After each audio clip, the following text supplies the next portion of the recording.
بھائی اللہ کے بندو، حسین علیہ السلام ابھی شہید بھی نہیں ہوئے تھے، بچپن میں رسول اللہ کی گود میں کھیل رہے تھے۔ تو میں شیعوں سے کیا لینا، اپنی حدیثیں دیکھو، اپنی کتابیں کھنگالو کہ ام المومن ام سلمہ رضی اللہ تعالیٰ عنہ حجرہ میں گئی، سرکار دو عالم صلی اللہ علیہ وسلم شہزادہ گود میں کھیل رہا تھا، حضور رو رہے تھے، آنسو بہ رہے تھے۔ واقعہ کتنی مدت بعد ہوا، اس وقت رو رہے تھے۔ تم کہتے رونا بند کرو، بھائی رسول اس وقت رویا جب ابھی ہوا بھی نہیں تھا۔ تو اس وقت ام سلمہ رضی اللہ نے پوچھا، اللہ کے رسول بچہ کھیل رہا آپ رو رہا ہے؟ فرمایا ام سلمہ جب سے زمین و آسمان قائم ہوئے ہیں، جو فرشتہ بھی میرے پاس سے اٹھ کر گیا وہ کبھی زمین پر نہیں آیا۔ یعنی یہ اتنا ہم واقعہ سمجھا گیا کہ جبریل امین آتے تھے یا دوسرے فرشتے، فرمایا ایسا فرشتہ اٹھ کر گیا جب سے زمین و آسمان بنے کوئی نہیں آیا۔ یہ مجھے اطلاع دینے کے لیے آیا کہ آپ اس بچے سے اتنا پیار کر رہے ہیں، یہ تو آپ کی امت کے ہاتھوں درائے فرات کے کنارے ذبح ہو۔ تو نبی علیہ السلام سے اس نے کہا، فرشتے نے اگر چاہیں آپ تو میں وہاں کی مٹی بھی دکھاؤں۔ پھر اس نے ایک مٹھی مٹی کی بڑی حضور علیہ السلام کو دکھائی کہ یہ زمین ہے جس میں آپ کا فرزند تڑپے گا، اور یہ منظر زمین و آسمان دیکھیں گے، کانپ اٹھے ارض و سما، دشت و جبل تھرا اٹھے،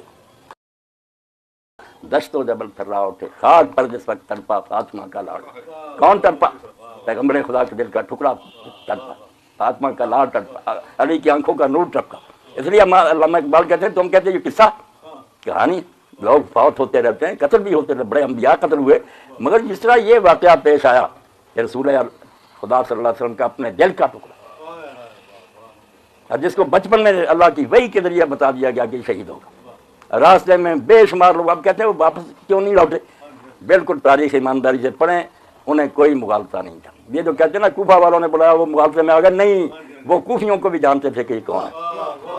ان کے والد وہاں رہے تھے، ان کے والد گرامی وہاں حکومت کرتے رہے تھے، ان کے بھائی وہاں سلطنت کر کے دستبردار ہوئے تھے۔ یہ آپ ان کے ساتھ وہاں ایک ایک بندے کو جانتے تھے کہ یہ کس قسم کے آدمی، انہیں مغالطہ کیا، انہوں تو بیوقوف آدمی تھے۔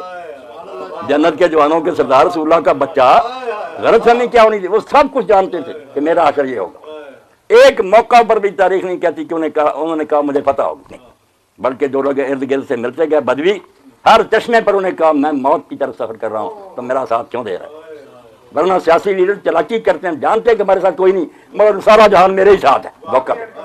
امام حسین علیہ السلام بھی کہتے چلو جو خود بخود ساتھ مل گئے ان کو تو رہنے دوں، نہیں، ان کو کہا کیوں یار تم میرا ساتھ دے رہے ہو، میں موت کی طرف سفر کر رہا ہوں۔ کثرے بنی مقاتل، اس طرح دلیری سے موت کا استقبال کرنے والا ہمیں کوئی نظر نہیں آیا۔ لوگ مارے گئے، لوگوں کو دھوکے سے لوگوں نے شہید بھی کر دیا، مگر ایک آدمی جانتے بوجھتے موت کی طرف جا رہا ہے اور اعلان کرتا جا رہا ہے کہ میں موت کی طرف جا رہا ہوں، تم میرا ساتھ کیوں دیتے؟ لوگ چھٹ جاتے۔